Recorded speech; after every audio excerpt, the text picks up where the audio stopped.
In Godzilla Monster Planet, we witnessed humanity take on the monstrous kaiju beast. And for the first time, before many eyes anyway, Godzilla was defeated. But soon after, the spawn from hell emerged from a mountain as the true Godzilla finally sprung up, slowly but triumphantly, and distilled fear into those who murdered his previous seeming incarnation. Yeah, and did you guys see him? He was freaking huge. Not even messing with you. This is the largest Godzilla yet. You know that.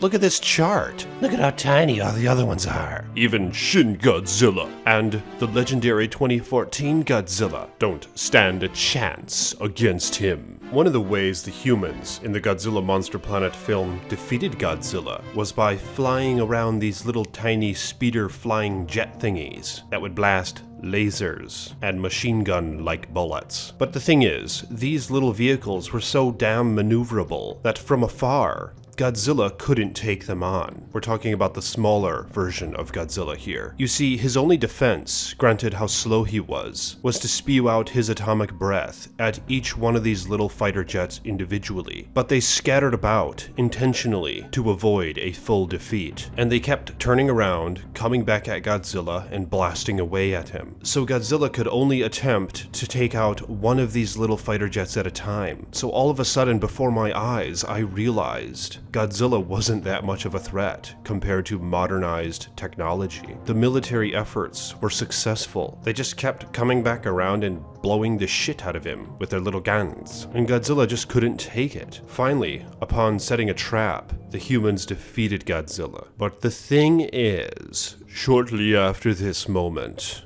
Godzilla Earth emerged, and everyone was terrified. He stood 300 meters tall, 4 times the height of the smaller Godzilla they just defeated. But here's the scary part. Godzilla Earth spewed then his atomic breath, and it was like a shockwave, a hurricane filled with debris, and its magnitude affected a very wide area to where he could easily destroy several of these mini jets at once with very little effort. From this, I realized the true power of Godzilla Earth. Their militarized efforts, the people, would stand little chance against this effect, as only after a few breaths Godzilla could wipe out an entire army, even if they were scattered about to some degree. Also, Godzilla's tail whip caused a massive shockwave, creating an earthquake, spreading for miles on end. These two effects were something we have never seen before in Godzilla, and I have to say, it was awe-inspiring, and I fear for the humans in terms of what lies ahead. Godzilla Monster Planet will indeed be a sequel,